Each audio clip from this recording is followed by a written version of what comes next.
ಈ ಸಿನಿಮಾ ರಂಗ ಅಂತ ಬಂದಾಗ ನಾವ್ ಅದನ್ನೆಲ್ಲ ನೋಡಿರ್ತೀವಿ, ಮಾತಾಡೋದಕ್ಕೆ ಒಂಥರ ಅನ್ಸ್ಬಹುದು, ಬಟ್ ಇದೆಲ್ಲ ನಡೀತಾ ಇದೆಯೋ ಅಥವಾ ಕೇಳ್ತಾ ಅಂತೂ ಇದೀವಿ. ಈ ಕಾಂಪ್ರಮೈಸ್, ಓಕೆ ಈ ಸಿನಿಮಾದಲ್ಲಿ ನೀನ್ ಮಾಡ್ಬೇಕಾ, ಓಕೆ ಇವ್ರ ಜೊತೆ ಅಡ್ಜಸ್ಟ್ ಆಗ್ಬೇಕು, ನೀನು ಇಂಥವ್ರ ಜೊತೆ ನೀನ್ ಅಡ್ಜಸ್ಟ್ ಆಗ್ಬೇಕು, ಇಲ್ವಾ ನೀ ಹತ್ರ ಇಷ್ಟು ದುಡ್ಡು ಇದೆಯಾ, ನೀನೇ ಪ್ರೊಡಕ್ಷನ್ ಮಾಡ್ಬಿಡು, ಇಲ್ವಾ ಇಂಥವ್ರ ಜೊತೆ ನೀನ್ ಅಡ್ಜಸ್ಟ್ ಆಗು, ಓಕೆ ನೀನ ಮೇನ್ ಲೀಡ್ ತೋರಿಸ್ಬಿಡ್ತೀವಿ. ಈ ತರದ್ದೆಲ್ಲ ನಾನು ಕೇಳಿ ಮೀಟು ತುಂಬಾ ಕೇಳಿದ್ದೀನಿ. ಇಲ್ಲ, ಒಳ್ಳೇದಾಯ್ತು ನೀವು ಕೇಳಿದ್ದು ಮ್ಯಾಮ್. ಆಕ್ಚುಲಿ ಎಲ್ಲಾ ಹೆಣ್ಮಕ್ಳಿಗೂ ಇದು ಒಂದು phase of the life. Okay, ಸಿನಿಮಾದಲ್ಲಿ ಬಂದಾಗ ಎಲ್ಲ ಹೆಣ್ಮಕ್ಳು ಒಂದು ಇದನ್ನ ಕ್ರಾಸ್ ಮಾಡಿರ್ತಾರೆ. ಬಟ್ ನಾನು ಒಂದು ಹೇಳ್ತೀನಿ, I am so lucky, as I told you. ನಾನು ಇಷ್ಟು ಸಿನಿಮಾ, ಒಂದು 27 to 30 ಸಿನಿಮಾದಲ್ಲಿ ಮ್ಯಾಮ್, ನನ್ನ ಜೊತೆ ಒಂದು ಸಿಂಗಲ್ ಡೈರೆಕ್ಟರ್ ಆಗ್ಲಿ, ಒಬ್ಬ ಸಿಂಗಲ್ ಪ್ರೊಡ್ಯೂಸರ್ ಆಗ್ಲಿ, ಒಬ್ಬ ಸಿಂಗಲ್ ಆಕ್ಟರ್ ಆಗ್ಲಿ ನನ್ನ ಹತ್ರ ಆ ಥರ ನಡ್ಕೊಂಡಿಲ್ಲ ಮ್ಯಾಮ್. ಒಬ್ಬರು ನಡ್ಕೊಂಡಿಲ್ಲ. ಏನಕ್ಕೆ ಅಂತ ನಾನು ಹೇಳ್ತೀನಿ. ಇವಾಗ if I call you ma'am, how you calling me back ma'am? Okay, if I call ಏನೇ ಏನೇ right, that is what. If I call you for the coffee, ನಾನು ನೀವೇನು ಹೇಳ್ತೀರಾ? ನಮ್ಮ ಮನೇಲಿ ಕಾಫಿ ಇದೆ ಮ್ಯಾಮ್, ನಾನು ಹೋಗಿ ಕುಡ್ಕೊಂತೀನಿ, ಕಾಫಿ ಏನಕ್ಕೆ ಬರಬೇಕು, ಏನ್ ವಿಷಯ ಹೇಳಿ, ಆಫೀಸಲ್ಲೇ ಮಾತಾಡೋಣ, ಓಕೆನಾ? ಇನ್ನು okay, I am ready to come ಅಂತ ಹೇಳ್ಬಿಟ್ಟು ಹುಡುಗಿರೇ ಮೈ ಮೇಲೆ ಬಿದ್ದು ಹೋದಾಗ ಇವ್ರು ಏನ್ ಮಾಡ್ತಾರೆ ಮ್ಯಾಮ್? ಅಂಡ್ ಒಂದು, ನಿನಗೆ ಕೆಲಸ ಗೊತ್ತಿದ್ರೆ 100% ನೀನೇನು ತಪ್ಪು ಮಾಡೋ ಅವಶ್ಯಕತೆನೇ ಇಲ್ಲ. If you are a performer, why do you go and get committed, why do you go and get compromise? Wait for the opportunity. ಖಂಡಿತವಾಗ್ಲೂ ನಿನಗೆ ಸರಸ್ವತಿ ಅನ್ನೋಳು ಒಲ್ದಿದ್ದಾಳೆ ನಿನ್ಗೆ ಆಲ್ರೆಡಿ. ಅವಳು ಅವಕಾಶ ಕೊಡ್ತಾಳೆ. ನಾನು ನೋಡಿರೋ ಪ್ರಕಾರ ಮ್ಯಾಮ್, ಇದುವರೆಗೂ ಇಂಡಸ್ಟ್ರಿಯಲ್ಲಿ ಸಿನಿಮಾ ಮಾಡ್ಬೇಕು ಅಂತ ಬಂದವರು, ಓಕೆನಾ, ಈ ಸಿನಿಮಾಗೆ ಅಂತ ಹೇಳಿ ಜೀವನನ ಮುಡಿಪಾಗಿಟ್ಟವರು, ಈಗ ರಾಜ್ಕುಮಾರ್ ಸರ್ ಫ್ಯಾಮಿಲಿ ಆಗಿರ್ಬೋದು, ರವಿಚಂದ್ರನ್ ಸರ್ ಫ್ಯಾಮಿಲಿ ಆಗಿರ್ಬೋದು, ಈಗ ತರುಣ್ ಕಿಶೋರ್ ಸರ್ ಆಗಿರ್ಬೋದು, ಈ ತರ ಎಲ್ಲ ಸಿನಿಮಾಗೆ ಅಂತ ಜೀವನನ ಮುಡಿಪಾಗಿಟ್ಟಿರ್ತಾರೆ ಮ್ಯಾಮ್. ಯಾರು ಅಷ್ಟೇ ಹೆಣ್ಮಕ್ಳ ಹತ್ರ ಹೋಗ್ಬಿಟ್ಟು ಯಾರು ಕೆಟ್ಟದಾಗ ಮಾತಾಡಲ್ಲ ಮ್ಯಾಮ್. ಯಾರು ಕಾಂಪ್ರಮೈಸಿಗೆ ಬಾ, ಕಮಿಟ್ಮೆಂಟ್ಸಿಗೆ ಬಾ, ಅದಕ್ ಬಾ ಇದಕ್ ಬಾ ಅಂತಲ್ಲ ಯಾರು ಕರೆಯೋದಿಲ್ಲ ಮ್ಯಾಮ್. ನನಗೆ ಗೊತ್ತಿರೋ ಪ್ರಕಾರ ಈ ಆಚೆಯಿಂದ ಬರ್ತಾರೆ ಗೊತ್ತಾರೆ, ಹುಡುಗಿರು ಈಸಿಯಾಗಿ ಸಿಕ್ಬಿಡ್ತಾರೆ. ಈ 1-2 ಸಿನಿಮಾ ಮಾಡಿರೋ, ಸಿನಿಮಾನೇ ಮಾಡದೇ ಇರೋರು, ಓಕೆ, ಸಿನಿಮಾಗೆ ಹೋದ ತಕ್ಷಣ ಹೀರೋಯಿನ್ಗಳು ಸಿಕ್ಬಿಡ್ತಾರೆ ಅಂತ ಬರ್ತಾರೆ ಗೊತ್ತಾ. ಮೇ ಬಿ ಅವ್ರು ಕರಿಬಹುದು. ಕರೆದಾಗ ನಿಮ್ಮ ರಿಯಾಕ್ಷನ್ ಹೆಂಗಿರ್ಬೇಕು ಗೊತ್ತಾ? ನಾವು ಬಂದಿರೋದಿಲ್ಲ ಸಿನಿಮಾ ಮಾಡಕ್ಕೆ, ಬೇರೆ ಮಾಡಕ್ಕಲ್ಲ. ಅದಕ್ಕೆ ಅಂತಾನೆ ಬೇರೆ ಜಾಗ ಇದೆ, ಹೋಗ್ಬಿಡ್ಬೋದು. ನಾನೇ ಎಷ್ಟೊಂದ್ಸರಿ ಹೇಳ್ಬಿಟ್ಟಿದೀನಿ, ಯಾರಾದ್ರೂ ಒಬ್ರು ಕೇಳಿ, ನನಗೂ ಆಗಿದೆ ಎಕ್ಸ್ಪೀರಿಯನ್ಸ್. ಒಂದ್ 5-6 ಜನ ಆತರ ಎಲ್ಲ ಮಾತಾಡಂಗಿಲ್ಲ. ಸರ್, ನೀವು ನನಗೆ ಪೇಮೆಂಟ್ ಎಷ್ಟು ಕೊಡ್ತೀರಾ? ಓಕೆ, ಇಷ್ಟು ಲಕ್ಷ ಕೊಡ್ತೀರಾ, ಒಂದ್ ಕೆಲಸ ಮಾಡ್ತೀನಿ, ನಾನು ನಿಮ್ಗೆ 50,000 ಟಿಪ್ ಅಂತ ಕೊಡ್ತೀನಿ ವಾಪಸ್ಸು, ಓಕೆನಾ? Go to the Bangkok, have fun and come back. Yes, ನಟೀರ್ ಯಾಕ್ಬೇಕು? ನಾವು ಕಲಾವಿದ್ರು ಸರ್. ಕರೆಕ್ಟ್ ಅಲ್ಲ, ಓಕೆನಾ? We are actress, not prostitutes. Okay, so ನಾನು ಇದನ್ನ ಎಷ್ಟೋ ಸರಿ ಹೇಳ್ಬಿಟ್ಟಿದ್ದೀನಿ ಮ್ಯಾಮ್ ನನ್ನ ವಿಷಯದಲ್ಲಿ. ಓಕೆ, ಇಷ್ಟು ವರ್ಷ 16 ವರ್ಷ ಇಂಡಸ್ಟ್ರಿಲಿ ನನ್ನ ಜೊತೆ ಯಾರೂ ಆ ಥರ ಬಿಹೇವ್ ಮಾಡಿಲ್ಲ. ಆಮೇಲೆ K Manju sir production 2 cinema ಮಾಡಿದ್ದೀನಿ ಮ್ಯಾಮ್. ಇದುವರೆಗೂ ಕೆ ಮಂಜು ಸರ್ ನನ್ನ ಜೊತೆ ಬಂದು ಅಮ್ಮ ಅಂತ ಮಾತಾಡಿಸ್ತಾರೆ ಹೊರತು ಹೆಸರಿಟ್ಟು ಕರೆಯಲ್ಲ ma'am. Anand P Raju sir ಜೊತೆಲಿ, ಮಾಲಾಶ್ರೀ ಮ್ಯಾಮ್ ಜೊತೆಲಿ, Ramu sir, Yash sir, Ravichandran sir, Kavitha Lankesh ma'am, ಈ ಥರ ದೊಡ್ಡ ದಿಗ್ಗಜರ ಜೊತೆ ಕೆಲಸ ಮಾಡಿದ್ದೀನಿ. ಎಲ್ಲೂ ನನಗೆ ಆ ಥರ ಕೆಟ್ಟ ಎಕ್ಸ್ಪೀರಿಯನ್ಸ್ ಆಗೇ ಇಲ್ಲ. ಕೆಟ್ಟ ಎಕ್ಸ್ಪೀರಿಯನ್ಸ್ ಎಲ್ಲಾಗಿದೆ ಗೊತ್ತಾ? ಈ ಹೊಸಬ್ರು ಸಿನಿಮಾ ಮಾಡಕ್ ಬರ್ತಾರೆ ಗೊತ್ತಲ್ಲ, ಅವ್ರು ಮಾತಾಡಿದಾಗ, ಅವ್ರು ಕೇಳಿದಾಗ I gave back return. Ma'am, ಈಗ ಮ್ಯಾಮ್ ಕತೆ ಹೇಳ್ತೀನಿ ಸಿಗಿ ಅಂದ್ರೆ ಅದ್ ಬೇರೆ ಇರುತ್ತೆ. ಮ್ಯಾಮ್ ಕಾಫಿಗೆ ಸಿಗ್ತೀರಾ, ಊಟಕ್ಕೆ ಸಿಗ್ತೀರಾ ಅಂತ ಹೇಳಿದಾಗ, ನನ್ ಮನೇಲಿ ಕಾಫಿ ಪುಡಿನೂ ಇದೆ, ಹಾಲು ಇದೆ ಗುರು, ನನ್ ಬೇಕು, ಸಕ್ಕರೆನೂ ಇದೆ, ನಾನು ಹಾಕೊಂಡು ಆರಾಮಾಗಿ ಕಾಫಿ ಕುಡಿತೀನಿ, ನಾನ್ ಯಾಕೆ ಬಂದು ನಿನ್ನ ಹತ್ರ ಕಾಫಿ ಕುಡಿಬೇಕು? ಓಕೆ ಮ್ಯಾಮ್, ಕಾಫಿ ಕುಡ್ಕೊಂಡು ಸ್ಕ್ರಿಪ್ಟ್ ಕೇಳ್ತೀರಾ ಅನ್ನೋದು ಒಂದಿರುತ್ತೆ. ಮ್ಯಾಮ್ ಕಾಫಿಗೆ ಸಿಗ್ತೀರಾ, ಊಟಕ್ಕೆ ಸಿಗ್ತೀರಾ ಅನ್ಬಿಟ್ಟು, ನಮ್ಮ ಮನೇಲಿ ಅನ್ನ ಇದೆ ಗುರು, ನಾನು ತಿಂತೀನಿ, ಬಂದ್ಬಿಟ್ಟು ನಾನ್ ಯಾಕೆ ನಿನ್ ಜೊತೆ ಊಟ ಮಾಡ್ಬೇಕು? Why should I have a dinner with you? Why should I have a lunch with you? Why don't you give this back? Correct. Yeah, ಅಲ್ಲ, ಇದು ನನಗೆ ಅನ್ಸುತ್ತೆ, ನನಗ್ ಪಾಪ ಸ್ವಲ್ಪ ಜನ ಎಲ್ಲಾದ್ರೂ ನಂಬರ್ ತಗೊಂಡಿರ್ತಾರೆ ಅಂತ ಅನ್ಕೊಳ್ಳಿ, ಯಾವ್ದಾದ್ರು ಇವೆಂಟ್ ಮಾಡುವಾಗ ನನಗೆ ಗುಡ್ ಮಾರ್ನಿಂಗ್ ಗುಡ್ ನೈಟ್ ಅಂತ 2 days ಕಳಿಸ್ತಾರೆ. 3rd day ಕಳಿಸಿಲ್ಲ ಅಂತ ಸತ್ತೋಗ್ಬಿಟ್ಟಿದ್ದಾರೆ. ನಾನೇನ್ ಮಾಡ್ತೀನಿ ಗೊತ್ತಾ? 3rd day ನಾನೇನ್ ಮಾಡ್ತೀನಿ ಗೊತ್ತಾ? ಅಲ್ಲ, ನೀವ್ ಏನ ನನಗೆ ಗುಡ್ ಮಾರ್ನಿಂಗ್ ಗುಡ್ ನೈಟ್ ಊಟ ಆಯ್ತಾ ನೀವ್ ಕೇಳಿಲ್ಲ ಅಂದ್ರೆ ನಾನು ಗಡತ್ತಾಗ ತಿಂದಿರ್ತೀನಿ. ಗಡತ್ತಾಗ ನೀವ್ ಬೆಳಗಾಗುತ್ತೆ, ಗುಡ್ ನೈಟ್ ಹೇಳಿಲ್ಲ ಅಂದ್ರೆ ರಾತ್ರಿ ಆಗುತ್ತೆ. ಯಾರ್ ಗುರು ನೀನು ಏನಾರು ಇಂಪಾರ್ಟೆಂಟ್ ಇದೆಯಾ ಮೆಸೇಜ್ ಮಾಡು, ಏನಾರು ಸಾಯ್ತಿದ್ಯಾ ಮೆಸೇಜ್ ಮಾಡು. ಅದು ಗುಡ್ ಮಾರ್ನಿಂಗ್ ಗುಡ್ ನೈಟ್ ಊಟ ಆಯ್ತು, ಏಯ್ ಮಗದ ಆಟ ಆಚೆಗೆ, ಈ ತರ ನನ್ ರಿಯಾಕ್ಷನ್. ಓಕೆ, ಇದನ್ನ ನಾನು ತುಂಬಾ ಜನ ಹತ್ರ ಕೇಳಿದೀನಿ. ಓಕೆ, ಒಂದ್ ಸಿನಿಮಾ ಇರುತ್ತೆ, ಯಾವ್ದೋ ಒಂದ್ ಸಿನಿಮಾ, ಒಳ್ಳೆ ಸಿನಿಮಾ ಅಂತ ಅನ್ಕೊಳ್ಳಿ, ಇದಕ್ಕೆ ಒಂದ್ ಹೀರೋಯಿನ್ ಬೇಕು, ತುಂಬಾ ಟ್ಯಾಲೆಂಟ್ ಇರೋ ಹುಡುಗಿ. ಓಕೆ, ಇನ್ನೊಬ್ಳು ಕಾಂಪ್ರಮೈಸ್ ಆಗೋ ಹುಡುಗಿ ಅದರಲ್ಲಿ ಲೀಡ್ ರೋಲ್ ತಗೊಳ್ತಾಳೆ. ಓಕೆ, ಖಂಡಿತವಾಗ್ಲೂ ನೀವೀಗ ಒಂದ್ ಮಾತು ಹೇಳಿದ್ರೆ, ತುಂಬಾ ದೊಡ್ಡ ಸಿನಿಮಾ ಅಂತ, ದೊಡ್ಡ ಸಿನಿಮಾದವ್ರು ಯಾರು ಆತರ ಮಾಡಲ್ಲ ಮ್ಯಾಮ್, ಸೀರಿಯಸ್ಲಿ. ನಾನು ಹೇಳಿದ್ನಲ್ಲ, ದೊಡ್ಡ ಡೈರೆಕ್ಟರ್ಸ್ ಗಳ ಜೊತೆ ಕೆಲಸ ಮಾಡಿದ್ರಲ್ಲ, ಆ ಡೈರೆಕ್ಟರ್ಸ್ಗೆ ಒಂದು ಇದೇ ಬೇರೆ ಇರುತ್ತೆ ಆಕ್ಚುಲಿ, ಅವ್ರ ಫೋಕಸ್ ಬೇರೆ ಇರುತ್ತೆ. ಅವರು ಸಿನಿಮಾನ ತಾಯಿ ತರ ನೋಡ್ತಾ ಇರ್ತಾರೆ. ಅದಕ್ಕೆ ಮೋಸ ಮಾಡಲ್ಲ ಯಾರು, ನಿಜವಾಗ್ಲೂ ಮೋಸ ಮಾಡಲ್ಲ ಮ್ಯಾಮ್. ನನಗೆ ಗೊತ್ತಿರ ಈ ಹೊಸಬ್ರು ಬರ್ತಾರೆ ಗೊತ್ತಲ್ಲ, ಅದೇ ಸಿನಿಮಾ ಇದಕ್ಕೆ ಅಂತಾನೆ ಬರ್ತಾರೆ ಗೊತ್ತಲ್ಲ, ಅವ್ರು ಮಾಡ್ಬೋದು ಅಷ್ಟೇ. ದುಡ್ಡಿದೆ ಇದಕ್ಕೆ ಅಂತಾನೆ ಬರ್ಬೋದು ಅಷ್ಟೇ, ಏನೋ ದುಡ್ಡಿದೆ ಇಲ್ಲಿ ಸ್ಪೆಂಡ್ ಮಾಡೋಣ, ಹೀರೋಯಿನ್ ಸಿಗ್ತಾರೆ, ಆಕ್ಟರ್ ಸಿಗ್ತಾರೆ ಅಂತ. ಇದಕ್ಕೆ ನಿಜವಾಗ್ಲೂ ಮ್ಯಾಮ್ ಸಿನಿಮಾದಲ್ಲಿ ಸಿನಿಮಾನ ಪ್ರೀತಿಸೋರು ಯಾರು ಆತರ ಮಾಡಲ್ಲ ಮ್ಯಾಮ್. ನನಗಂತೂ ಆ ಕೆಟ್ಟ ಎಕ್ಸ್ಪೀರಿಯನ್ಸ್ ನಿಜವಾಗ್ಲೂ ಆಗಿಲ್ಲ. ಯಾಕಂದ್ರೆ ನಾನು ಹೇಳಿದ್ನಲ್ಲ ಮ್ಯಾಮ್, ಮಾಲಾಶ್ರೀ ಮ್ಯಾಮ್ ಜೊತೆ ಕೆಲಸ ಮಾಡೋಕೆ ಪಕ್ಕದಲ್ಲೇ ರೂಮಲ್ಲೇ ನಾನು ಇರ್ತಾ ಇದ್ದೆ.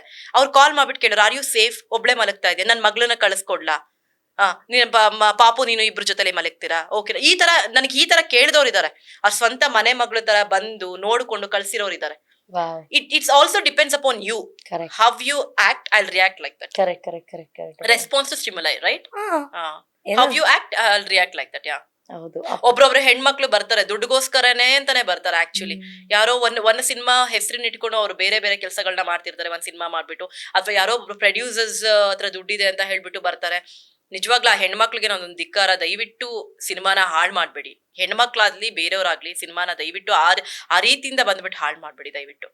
ಸಿನಿಮಾ ಒಂದು ಸರಸ್ವತಿ, ಓಕೆನಾ, ದಯವಿಟ್ಟು ಹಾಳು ಮಾಡ್ಬೇಡಿ. ಯಾ ಓಕೆ. ನೀವು ಕನ್ನಡ ಇಂಡಸ್ಟ್ರಿ ಜೊತೆಗೆ ತಮಿಳ್ ಇಂಡಸ್ಟ್ರಿಯಲ್ಲೂ ತಮಿಳಲ್ಲೂ ಕೂಡ ಈ ತರದೆಲ್ಲ ನಡೆಯೋದು ಉಂಟಾ ಮ್ಯಾಮ್? ತಮಿಳಲ್ಲಿ ಇಲ್ಲ ಮ್ಯಾಮ್. ನಾನು ಈಸನ್ ಅಂತ ಒಂದ್ ಸಾಂಗ್ ಮಾಡಿದೆ actually. Sundara Pandian director, Shashikumar sir director. Same thing ma'am, they treated me so well. ಸೋಕು ಸುಂದರಂ ಅಂತ ಒಂದ್ ಮಾಡಿದೆ, ಸಂತೋಷ್ ತಿಲ್ಕಲವರಂ ಅಂತ ಮಾಡಿದೆ ಮ್ಯಾಮ್. ನಾನು ಒಬ್ಬಳೇ ಹೋಗ್ತಿದ್ದೆ ಶೂಟಿಂಗಿಗೆ. ನಮ್ಮ ಪಪ್ಪ ಎಕ್ಸ್ಪೈರ್ ಆದ್ಮೇಲೆ ನಮ್ಮ ಮಮ್ಮಿಗೆ ಬರಕ್ ಆಗ್ತಿಲ್ಲ, she had some health issues ಇರೋದ್ರಿಂದ ನಾನು ಮಾಮೂಲಿ ನನ್ನ ಸ್ಟಾಫ್ ಹೋಗ್ತಿದ್ವಿ. ನಾನು ಒಬ್ಳೇ ಇರ್ತಿದ್ದೆ ರೂಮಲ್ಲಿ. ಇದುವರೆಗೂ ಬಂದು ಯಾರು ನನಗೆ ತೊಂದರೆ ಕೊಡೋದಾಗ್ಲಿ, ಯಾರು ಕೆಟ್ಟದಾಗ ಮಾತಾಡೋದಾಗ್ಲಿ ಯಾರು ಮಾಡಿಲ್ಲ. ನಾನು ಹೋದ ತಕ್ಷಣ ಎಲ್ಲಾದ್ರೂ ಅಣ್ಣ ಅಣ್ಣ ಅಂತ ಬೇರೆ ಫಸ್ಟ್ ಫಸ್ಟ್ ನೀವು ಅಣ್ಣ. ಓಕೆ ಅಪ್ಪ, ಈ ಹುಡುಗಿ ಸವಾಸ ಬೇಡ ಯಾಕೋ ಈಗ್ಲೇ ಫಸ್ಟ್ ಅಣ್ಣ. So it depends upon you ma'am, like how you react, they will react like that. Correct. ಈಗಿನ ಯಂಗ್ಸ್ಟರ್ಸ್ಗೆ ಏನ್ ಹೇಳಕ್ ಇಷ್ಟಪಡ್ತೀರಾ? ಈಗ ಸಿನಿಮಾದಲ್ಲಿ ಆಕ್ಟ್ ಮಾಡ್ಬೇಕು, ನಾನು ಅದ್ ಮಾಡ್ಬಿಡ್ಬೇಕು, ಇವತ್ತು ರಾತ್ರಿ ಮಲ್ಗಿರ್ತೀನಿ, ಬೆಳಗ್ಗೆ ನೋಡೋದು ನಾನು ದೊಡ್ಡ ಹೀರೋಯಿನ್ ಆಗಿರ್ಬೇಕು, ಬ್ಯಾನರ್ ಕಟ್ಔಟ್ ಎಲ್ಲ, ಈ ತರ ಎಕ್ಸ್ಪೆಕ್ಟೇಷನ್ಸ್ ತುಂಬಾ ಜನಕ್ಕಿದೆ. ಇವ್ರಿಗೆಲ್ಲ ಏನ್ ಮ್ಯಾಮ್, ಆಸೆ ಪಡೋದು ತಪ್ಪಲ್ಲ. ಆಸೆ ಅನ್ನೋದು ಒಬ್ಬ ಮನುಷ್ಯನ ಒಂದು ಹಕ್ಕು. ಓಕೆ, ಆಸೆ ಪಡೋದು, ಡ್ರೀಮ್ ಪಡೋದು ತಪ್ಪಲ್ಲ ಮ್ಯಾಮ್. ಅದು ನನ್ನ ಯೋಗ್ಯತೆ ಹೇಗಿದೆ ಅನ್ನೋದು ಡ್ರೀಮ್ ಆಗಿರ್ಬೇಕು. ಈಗ ನಾನು ಕಟ್ ಮಾಡಿದ ತಕ್ಷಣ ನಾನು ದರ್ಶನ್ ಜೊತೆ, ಸುದೀಪ್ ಸರ್ ಜೊತೆ, ದರ್ಶನ್ ಸರ್ ಜೊತೆ ಹೀರೋಯಿನ್ ಆಗ್ಬೇಕು ಅಂತ ಹೇಳಿದ್ರೆ ಆಬ್ವಿಯಸ್ಲಿ ಅಲ್ಲಿ ನೋಡಿದ್ರೆ ನನ್ನ ಪ್ರೊಫೈಲ್ ನೋಡ್ತಾರೆ, ವಾಟ್ ಯು ಹ್ಯಾವ್ ಡನ್, ನನ್ನ ಕೇಪಬಿಲಿಟಿ ನೋಡ್ತಾರೆ. ಓಕೆ, ತುಂಬಾ ಆಸೆಗಳನ್ನ ಇಟ್ಕೊಂಬೇಡಿ. ತುಂಬಾ ಏನಂತ ಹೇಳಿದ್ರೆ ಕೆಟ್ಟ ದಾರಿನ ಹಿಡಿಬೇಡಿ. ಹೀರೋಯಿನ್ ಆಗ್ತೀನಿ ಅಥವಾ ನಾನು ಇಷ್ಟೇ ಆಗ್ಬೇಕು ಅಂತ ಬರೋ ಅವಕಾಶಗಳನ್ನೆಲ್ಲ ತಗೊಳ್ಳಿ. ಎಲ್ಲಾ ತರದ ಪಾತ್ರಗಳನ್ನ ಮಾಡ್ಕೊಂಡು ಹೋಗಿ. ನಿಮಗೆ ಅಂತ ಆ ಊಟ ಸಿಗ್ಬೇಕು, ನಿಮಗೆ ಅಂತ ಅನ್ನ ಇದ್ರೆ ಖಂಡಿತವಾಗ್ಲೂ ನಿಮಗೆ ಸಿಕ್ಕೇ ಸಿಗುತ್ತೆ. ಅನ್ನದ ಋಣ, ಸಿನಿಮಾ ಋಣನೂ ಇರ್ಬೇಕು ಮ್ಯಾಮ್. ಋಣ ಇದ್ರೆ ಮಾತ್ರ ಸಿನಿಮಾದಲ್ಲಿ ಇಡ್ಲಿ ವಡ ತಿನ್ನಕ್ಕಾಗೋದು, ಇಲ್ಲ ಅಂದ್ರೆ ಇಲ್ಲ. ಓಕೆನಾ, ಅದು ಇಡ್ಲಿ ವಡಾಗೆ ನಿಮ್ ಋಣ ಇತ್ತು ಅಂದ್ರೆ ಖಂಡಿತವಾಗ್ಲೂ ಸಿಗುತ್ತೆ, ಇಲ್ಲ ಅಂದ್ರೆ ಸಿಗೋದಿಲ್ಲ. Okay, this is what I want to tell. Yeah okay, ಅದೇ 16 ವರ್ಷದ ಎಕ್ಸ್ಪೀರಿಯನ್ಸ್ ಎಷ್ಟು ಚೆನ್ನಾಗಿ ಮಾತಾಡ್ಸುತ್ತೆ, ಎಷ್ಟು ಚೆನ್ನಾಗಿ ಹೇಳ್ಸುತ್ತೆ, ಎಷ್ಟು ಅನುಭವ. ತುಂಬಾ ಜನ ಹೇಳ್ತಾರೆ ಈ ತರ ಎಲ್ಲ ಟೀಚ್ ಮಾಡಿದಾಗ ತಗೊಳ್ಳಲ್ಲ ಜನ. ಬಿಡು, ಕಾಂಪ್ರಮೈಸ್ ಅಂತ ಒಂದು ಆಪ್ಷನ್ ಇದೆ, ಅದನ್ನ ಅಕ್ಸೆಪ್ಟ್ ಮಾಡ್ಕೊ ನೀನು. If you want to do compromise, why do you want to come to the cinema industry? You can make money somewhere else, no? Correct. ಅದಕ್ಕೆ ಅಂತಾನೆ ಒಂದು ಬೇರೆ ಹುದ್ದೆ ಇದೆ, ಅದಕ್ಕೆ ಅಂತಾನೆ ಒಂದು ಬೇರೆ ಹೆಸರಿದೆ. ಓಕೆನಾ, ಆ ಪ್ರೊಫೆಷನ್ ಯೂಸ್ ಮಾಡ್ಕೋತೀಯ. ಸಿನಿಮಾ ಯಾಕೆ ಯೂಸ್ ಮಾಡ್ಕೊಂಡು ನೀನ್ ಬರ್ತೀಯಾ? ದುಡ್ಡು ಮಾಡಕ್ಕೆ ಸಿನಿಮಾ ಯಾಕೆ ಯೂಸ್ ಮಾಡ್ಕೋತೀಯಾ? ಅಲ್ಲ, ಆಬ್ವಿಯಸ್ಲಿ ಇವಾಗ ಸಿನಿಮಾದಲ್ಲಿ ಆಕ್ಟ್ ಮಾಡಿದ ತಕ್ಷಣ ಆಕ್ಟಿಂಗ್ ನಮ್ ಹೊಟ್ಟೆ ತುಂಬಿಸಲ್ಲ, ನಮಗೆ ಪೇಮೆಂಟ್ ಬೇಕೇ ಬೇಕು. ಓಕೆ, ನಿನ್ನ ಯೋಗ್ಯತೆ ಏನಿದೆ ಅದನ್ನ ಮಾಡು. You have the separate profession, separate name for that. Go and do that man. Why do you want to come to the cinema? ಹುಡುಗಿರ್ಗೋಸ್ಕರ ನೀನ್ ಯಾಕೆ ಸಿನಿಮಾಗ್ ಬರ್ತೀಯಾ? ನೀನ್ ಕಾಂಪ್ರಮೈಸ್ ಆಗ್ಬೇಕು ಅಂತ ನೀನ್ ಯಾಕೆ ಸಿನಿಮಾಗ್ ಬರ್ತೀಯಾ? ಕಾಂಪ್ರಮೈಸ್ ಆಗಿ ಹೀರೋಯಿನ್ ಆಗ್ಬೇಕು ಅಂತ ಹೇಳ್ಬಿಟ್ಟು ಅವರೆಲ್ಲ ಒಂದೇ ಸಿನಿಮಾ ಮ್ಯಾಮ್. ನೋಡಿದ್ರೆ ನೆಕ್ಸ್ಟ್ ಸಿನಿಮಾ ಮಾಡಲ್ಲ ಅವರು, ಕಣ್ಣಿಗೆ ಕಾಣಿಸಲ್ಲ, ಅವರು ಕಣ್ಣಿಗೆ ಕಾಣಿಸೋದೇ ಇಲ್ಲ, ಒಂದೇ ಸಿನಿಮಾ. ಆಮೇಲೆ ಇವಾಗೆಲ್ಲ ನಾವು ನೋಡ್ತೀನಿ ಮ್ಯಾಮ್, ನಾನು 3 ಸಿನಿಮಾ ಆದ್ಮೇಲೆ ಒಂದ್ ಕಾರ್ ತಗೊಂಡಿದ್ದು ಮ್ಯಾಮ್. ಅದು ಚಿಕ್ಕದು ಇಯಾನ್ ಅಂತ ಒಂದ್ ಕಾರ್ ತಗೊಂಡಿದ್ದೆ, ಆಕ್ಚುಲಿ 5 ಲಕ್ಷ ರೂಪಾಯಿದು ಲೋನಲ್ಲಿ ತಗೊಂಡೆ. ಇವಾಗ ಒಂದೇ ಒಂದ್ ಸಿನಿಮಾ ಮ್ಯಾಮ್. ಆಡಿಲ್ ಓಡಾಡ್ತಾರೆ, ಬೆಂಜಲ್ ಓಡಾಡ್ತಾರೆ, ಅಪಾರ್ಟ್ಮೆಂಟ್ಸ್ ಅಲ್ಲಿ ಇರ್ತಾರೆ. I don't understand how it's possible ಅಂತ.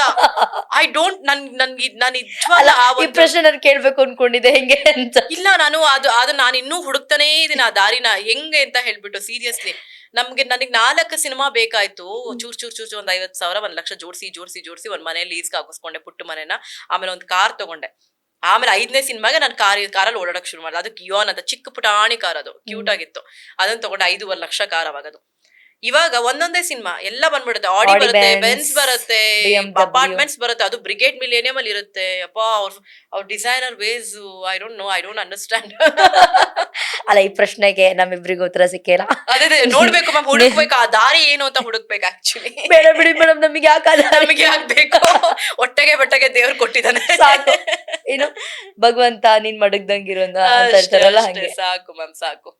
ಓಕೆ, ಮಾತಾಡ್ಬೇಕು ಅಂತ ತುಂಬಾ ಅನ್ಕೊಂಡಿದೆ ಈ ಟಾಪಿಕ್ ma'am. ಬಗ್ಗೆ. ಆಕ್ಚುಲಿ ಇದೊಂಥರ ತೂಕವಾಗಿರೋ ವಿಚಾರ, ವೃಕ್ಷ ಮಾತೆ ಬಗ್ಗೆ. Yes ma'am. ಪ್ರೊಡ್ಯೂಸರ್ ಬೇರೆ ನೀವು, ಎಸ್ ಮ್ಯಾಮ್. ಎಷ್ಟು ಖುಷಿ ಇದೆ ಮ್ಯಾಮ್. ನನಗೆ ಮುಂಚೆ ಎಲ್ಲ ಪ್ರೊಡ್ಯೂಸರ್ಸ್ ಗಳು ನನಗೆ ಬಂದು ಪೇಮೆಂಟ್ ಕೊಡ್ಬೇಕಾದ್ರೆ ನಾನು ಅವ್ರನ್ನ ಹರಸ್ತಿದ್ದೆ ಆಕ್ಚುಲಿ. ಚೆನ್ನಾಗಿರ್ಲಿ ಅವ್ರು. ಚೆನ್ನಾಗಿಲ್ಲಪ್ಪ ಅಪ್ಪ, ನನ್ ಮನೆ ಬಾಡಿಗೆ ಆಯ್ತು ಇವತ್ತು, ಊಟಕ್ಕೆ. ನನ್ ತಂಗಿ ಕಾಲೇಜ್ ಫೀಸ್ ಆಯ್ತು, ನನ್ ಕಾಲೇಜ್ ಫೀಸ್ ಆಯ್ತು, ನಮ್ಮಮ್ಮ ಮೆಡಿಸನ್ಸ್ ಆಯ್ತು ಅಂತೆಲ್ಲ ಹರಿಸ್ತಿದ್ದೆ ಆಕ್ಚುಲಿ.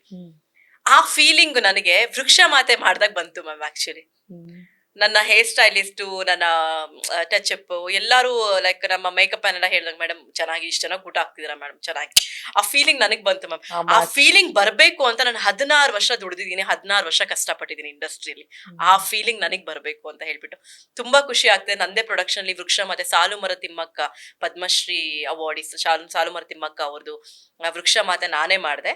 19ನೇ ವರ್ಷದಿಂದ 90 ವರ್ಷದವರೆಗೂ ವೇಷ ಹಾಕಿದ್ದೀನಿ. 19, 35, 60, 70, 90 ಆ ಎಲ್ಲಾ ಟ್ರಾನ್ಸ್ಫಾರ್ಮೇಶನ್ಸ್ ನಾನು ಒಬ್ಳೆ ಮಾಡಿರೋದು. ನಂದೇ ಪ್ರೊಡಕ್ಷನ್, ನಾನೇ ನಿರ್ದೇಶನ ಮಾಡಿದ್ದೀನಿ ಆ ಸಿನಿಮಾ. Yes, actor, producer, director. Yes ma'am. Thank you so much. ಚಪ್ಪಾಳೆ. ನಾನು ಹೊಡ್ಕೊಂಡ್ಬಿಡ್ತೀನಿ ಚಪ್ಪಾಳೆ ಹೋಗಿ. ಯಾರು ಹೊಡಿಲ್ಲ, ಹೊಡಿಸ್ತೀನಿ ನಾನಿರೋ ಹೊಡಿಬೇಕು. Yes ma'am. ಸೊ ಅದು ನಾನೇ ಮಾಡಿದ್ವಿ. ಪೋಸ್ಟ್ ಪ್ರೊಡಕ್ಷನ್ಸ್ ನಡೀತಿದೆ ಅದು. ಆಮೇಲೆ ನಂದೇ ಇನ್ನೊಂದು ಪ್ರೊಡಕ್ಷನ್ ಅಲ್ಲಿ ಬಂಗಾರಿ ಅಂತ ಹೇಳಿ ಅನೌನ್ಸ್ ಮಾಡಿದೀನಿ. ಆಮೇಲೆ ವೃಕ್ಷ ಮಾತೆಗೆ ನಾನು ಕೋ ಪ್ರೊಡ್ಯೂಸರ್. ನಮ್ಮ ಮೇನ್ ಪ್ರೊಡ್ಯೂಸರ್ ಬಂದು AV ಸಂತೋಷ್ ಮುರಳಿ ಅಂತ ಹೇಳಿ, ಆಮೇಲೆ ದಿಲೀಪ್ ಸರ್ ಅಂತ ಹೇಳಿ ಅವರು ಕೋ ಪ್ರೊಡ್ಯೂಸರ್. HR ದಿಲೀಪ್ ಅಂತ, ಸ್ಕೈಲೈನ್ ದಿಲೀಪ್ ಗೊತ್ತಿರಬೇಕು, ಅವರು ಕೋ ಪ್ರೊಡ್ಯೂಸರ್ ಅದಕ್ಕೆ. ಸೊ ಅದು ಇವಾಗ ಪೋಸ್ಟ್ ಪ್ರೊಡಕ್ಷನ್ಸ್ ನಡೀತಿದೆ ಮ್ಯಾಮ್. ಅದು ಸುಮಾರು ಕೇಸು ಅದು ಇದು ಏನೋ ತುಂಬಾ ಕಾಂಟ್ರವರ್ಸೀಸ್ ಎಲ್ಲ ಆಯ್ತು, ಎಲ್ಲಾನು ದಾಟಿ ಮೀರಿ ಹೋಲ್ಡ್ ಮಾಡ್ಕೊಂಡು ಸಿನಿಮಾ ಮುಗಿಸಿ ಇವಾಗ ಪೋಸ್ಟ್ ಪ್ರೊಡಕ್ಷನ್ಸ್ ನಡೀತಿದೆ. ದೇವ್ರ ದಯದಿಂದ ನೋಡ್ಬೇಕು, ಆದಷ್ಟು ಬೇಗ ಬರ್ತೀವಿ. ಬಂಗಾರಿ ಅಂತ ಹೇಳಿ ನಂದೇ ಸೌಜನ್ಯ ಪ್ರೊಡಕ್ಷನ್ಸ್ ಒಂದು ಅನೌನ್ಸ್ ಮಾಡಿದೀವಿ. ಮೇ ಬಿ ಇನ್ನೊಂದು ಲೈಕ್ ಏಪ್ರಿಲ್ ಎಂಡಿಂಗ್ ಅಲ್ಲಿ ಶೂಟಿಂಗ್ ಶುರು ಮಾಡ್ತಿದೀವಿ. ಶೂಟಿಂಗ್ ಶುರು ಆಗುತ್ತೆ. ಓಕೆ, ನಾವು ಅದು ವೃಕ್ಷ ಮಾತೆ ಅದು ಯಾವತ್ತು ಎಕ್ಸ್ಪೆಕ್ಟ್ ಮಾಡ್ಬೋದು ಸರ್? ಮ್ಯಾಮ್ ಈ ವರ್ಷನೇ ಬರ್ತೀವಿ, ಆದಷ್ಟು ಈ ವರ್ಷ ಬಂದೇ ಬರ್ತೀವಿ. ಇವಾಗ ಪೋಸ್ಟ್ ಪ್ರೊಡಕ್ಷನ್ಸ್ ನಡೀತಿರೋದ್ರಿಂದ ಇನ್ನೊಂದು 2 months ಅಲ್ಲಿ ರೆಡಿ ಆಗುತ್ತೆ ಸಿನಿಮಾ. ರೆಡಿ ಆಗುತ್ತೆ. ಎಸ್. ಆಮೇಲೆ ಇವಾಗ ಒಂದು ಜಾನ್ ಅಂತ ಹೇಳಿ ಮಾಡ್ತಾ ಇದ್ದೀನಿ ಧರ್ಮ ಕೀರ್ತಿರಾಜ್ ಸರ್ ಜೊತೆಲಿ. ಪುನೀತ್ ಅರ್ಸಿಕೆರೆ ಅಂತ ಡೈರೆಕ್ಟರ್. Such wonderful team. ನಾನು ಹೇಳಿದ್ನಲ್ಲ, ಸಿನಿಮಾ ಮಾಡಕ್ಕೆ ಅಂತ ಬಂದಿರೋರೇ ಅವರು ಆಕ್ಚುಲಿ. ಸಿನಿಮಾನ ತಾಯಿ ತರ ಪ್ರೀತಿಸ್ತಾರೆ, ಅಷ್ಟು ವಂಡರ್ಫುಲ್ ಟೀಮ್. ಜಾನ್ ಅಂತ ಹೇಳಿ ಒಂದು ಸೈನ್ ಮಾಡಿದೀನಿ, ನಡೀತಿದೆ ಮ್ಯಾಮ್. ಸಿಂಹಾಪುರಿಯ ಸಿಂಹ ಅಂತ ಹೇಳಿ ಒಂದು ರಿಲೀಸ್ ರೆಡಿ ಇದೆ. ಇವಾಗ ಏಪ್ರಿಲ್ 30 ಒಂದು ರಿಲೀಸ್. ತುಂಬಾ ಒಳ್ಳೆ ಪ್ರಾಜೆಕ್ಟ್ಸ್ ಇದೆ. ರಿಲೀಸ್ ರೆಡಿ ಇದೆ ಮ್ಯಾಮ್. ಒಟ್ಟು ಪುರ್ಸೋತಿಲ್ಲ, ಹೆಂಗೋ ಜೀವನ ಮ್ಯಾಮ್, ಹೊಟ್ಟೆಪಾಡು ನಡೀತಾ ಇದೆ. ಹೌದು, ಫ್ರೀ ಆಗಿದ್ರೆ ಸುಮ್ನೆ ಬೇಡವಾಗಿರೋ ವಿಚಾರಗಳು, ಕೆಲಸಗಳು. ಒಂದ್ ಮಗು ಆದ್ರೆ ಫ್ರೀ ಆಗಿರಕ್ಕಂತೂ ಬಿಡಲ್ಲ ಬಿಡಿ, ಫ್ರೀ ಆಗಿರಕ್ ಸಾಧ್ಯನೇ ಇಲ್ಲ ಆಕ್ಚುಲಿ. ಮಗು ಆದ್ರೆ ಹೆಂಗೋ ಮ್ಯಾನೇಜ್ ಮಾಡ್ಕೊಂಡು ಹೋಗ್ತಾ ಇದೀನಿ. ಮಗು, ಮನೆ, ಕೆರಿಯರ್ ಎಲ್ಲ ಮ್ಯಾನೇಜ್ ಮಾಡ್ಕೊಂಡು ಹೋಗ್ತಾ. ಅದಕ್ಕೊಂದು ಹ್ಯಾಟ್ಸ್ ಆಫ್ ಟು ಯು, ಯಾಕಂದ್ರೆ ಅದಷ್ಟು ಈಸಿ ಅಲ್ಲ. ತುಂಬಾ ಜನ ನಾನು ನೋಡಿದೀನಿ ಮಗು ಆದ್ಮೇಲೆ ಕೆರಿಯರ್ನೇ ಡ್ರಾಪ್ ಮಾಡಿರೋರ್ನ. ಸೊ ಅದನ್ನು ಇಟ್ಕೊಂಡು ಇದನ್ನು ಎಲ್ಲದನ್ನು ಒಂಥರ ತಾಯಿ ತರ ಪ್ರೀತಿಸ್ತಿದ್ದೀರಾ. ಮೇ ಬಿ ಅದಕ್ಕೆ ನಿಮಗೆ ಇಷ್ಟು ಸಕ್ಸಸ್ ಅಂತ ನಾನು ಹೇಳಕ್ ಸಿನಿಮಾ ಬಂದು ಇಷ್ಟಪಡ್ತೀನಿ. ನನ್ನ ಜನ್ಮ ಕೊಟ್ಟಿದ್ದ ತಾಯಿ ನನ್ನ ತಾಯಿ ಆದ್ರೆ, ಸಿನಿಮಾ ಬಂದು ನನಗೊಂದು ಜೀವನನ ರೂಪಿಸ್ಕೊಟ್ಟಿರೋ ಒಂದ್ ತಾಯಿ. ಓಕೆ, ನಾನ್ ಕೊನೆ ಉಸಿರೋರ್ಗು ನಾನು ಸಿನಿಮಾದಲ್ಲೇ ಇರ್ತೀನಿ, ಸಿನಿಮಾದಲ್ಲೇ ಸಾಯ್ತೀನಿ ಮ್ಯಾಮ್. ನನಗೊಂದು ಕೊನೆ ಆಸೆ ಒಂದಿದೆ ಆಕ್ಚುಲಿ. ನಾನೊಂದು ಅವಾರ್ಡ್ ತಗೊಂಡ್ಬಿಟ್ಟು, ನನಗೆ ಅದೊಂದು every day I dream about this. Stage ಮೇಲೆ ನಾನು ಅವಾರ್ಡ್ ತಗೋಬೇಕು. ಆ ಟೈಮ್ ನಾನು ಸತ್ರು ಪರವಾಗಿಲ್ಲ, ಅವಾರ್ಡ್ ತಗೊಂಡಾದ್ಮೇಲೆ ಒಂದು ನ್ಯಾಷನಲ್ ಅವಾರ್ಡ್ ನಾನು ತಗೊಂಡ್ಲೇಬೇಕು ಅನ್ನೋ ಒಂದು ಆಸೆ ನನಗಿದೆ. ನೋಡೋಣ ಎಲ್ಲ. ಖಂಡಿತ ನಿಮಗಿರೋ ಅಷ್ಟು ಒಳ್ಳೆ ಮನ್ಸಿಗೆ 100% ಸಿಕ್ಕುತ್ತೆ. ಅಷ್ಟು ಒಳ್ಳೆ ಮನ್ಸ್ ನಿಮ್ದು. ಓಕೆ, ಹೆಂಗ ಅನಿಸ್ತಾ ಇವತ್ತಿನ ಇಂಟರ್ವ್ಯೂ? ಇಲ್ಲ, ಯು ಆರ್ ಸೂಪರ್ ಕೂಲ್. ಅದೇ ನನ್ಗೆ ಏನಾಯ್ತು ಅಂದ್ರೆ ನಿಮ್ ಜೊತೆ ಒಳ್ಳೆ ವೈಬ್ ಆಯ್ತು. ನನಗೆ ಹೆಂಗಾಯ್ತು ಅಂದ್ರೆ ನನ್ ಬೆಸ್ಟೀಸ್ ನ ಮೀಟ್ ಮಾಡಿದ್ದು ಫೀಲ್ ಆಗೋಯ್ತು. 10 ವರ್ಷದ. ಎಸ್, 10 ವರ್ಷ ಗಾಸಿಪ್ಸ್ ಎಲ್ಲ ಮಾತಾಡ್ಕೊಂಡು ಚೆನ್ನಾಗಾಯ್ತು ma'am. Thank you so much. Speed news ವೀಕ್ಷಕರಿಗೂ ಥ್ಯಾಂಕ್ ಯು, ಅಂಡ್ ಎಲ್ಲ ಸಿಬ್ಬಂದಿಗಳಿಗೂ thank you so much. Yes, thank you so much. ತುಂಬಾ ವಿಚಾರಗಳ ಬಗ್ಗೆ ಹೇಳ್ಕೊಟ್ರಿ. ಸಿನಿಮಾ ಅಂದ್ರೇನು, ಸಿನಿಮಾನ ಯಾವ ತರ ನೋಡ್ಬೇಕು, ಯಾವ ತರ ನೋಡೋರು ಇಲ್ಲಿಗೆ ಬರ್ಬೇಕು, ಪರ್ಸನಲ್ ಲೈಫ್ ಬಗ್ಗೆ, ಮದ್ವೆ, ಮಗು, ಎಲ್ಲದ್ರ ಬಗ್ಗೆ ಹೇಳ್ಕೊಟ್ರಿ. ಮಲ್ಟಿ ಟ್ಯಾಲೆಂಟೆಡ್ ಪರ್ಸನ್ ನೀವು. ಎಲ್ಲಾನು ಓವರ್ ಆಲ್ ಆಗಿತ್ತು ಇದರಲ್ಲಿ. ವೆರಿ ಬ್ಯೂಟಿಫುಲ್ ಅನ್ನಿಸ್ತು ನಿಮ್ ಜೊತೆ ನನಗ್ ಮಾತಾಡಿದ್ದು. ನನಗೆ ಸಿಕ್ಕಾಪಟ್ಟೆ ಖುಷಿ ಆಯ್ತು. Thank you so much. ಒಳ್ಳೇದಾಗ್ಲಿ ನಿಮಗೆ. ನೀವ್ ಆಸೆ ಪಟ್ಟಂಗೆ ನಿಮಗೊಂದು ಅವಾರ್ಡ್ ಸಿಕ್ಕಿದ್ರೆ ಖಂಡಿತ ನಾನು ಕೂಡ ಮುಂದಿನ ಸೀಟಲ್ಲಿ ಕುತ್ಕೊಂಡು ವಿಷಲ್ ಹೊಡಿತೀನಿ. So sweet of you. Very all the best. ಅಂದ್ರೆ ಇಷ್ಟೊಂದು ಸ್ಟ್ರಗಲ್ ಮಾಡಿ ಏನೋ ಒಂದ್ ಮಾಡ್ಬೇಕು, ಅದು ಒಳ್ಳೆ ಮನ್ಸಿರೋರಿಗೆ ಮಾತ್ರ ಬರೋದು. ಅದೌದು, ಒಳ್ಳೆ ಮನ್ಸಿರೋರಿಗೆ ಶೋರ್ ಆತರ ಆಗ್ಬೇಕು. ಅದನ್ನ ನಾನ್ ನೋಡಿ ವಿಷಲ್ ಹೊಡೆದು ಅಂತ ಅನ್ಬೇಕು. Very all the best ma'am. ಚೆನ್ನಾಗಿರಿ, ಒಳ್ಳೇದಾಗ್ಲಿ. ಇನ್ನೊಂದಷ್ಟು ಸಿನಿಮಾಗಳಿಗೆ ಪ್ರೊಡ್ಯೂಸರ್ ನೀವಾಗಿ, ಅನ್ನದಾತರು ನೀವೆಲ್ಲರಿಗೂ ಆಗ್ತೀರಾ.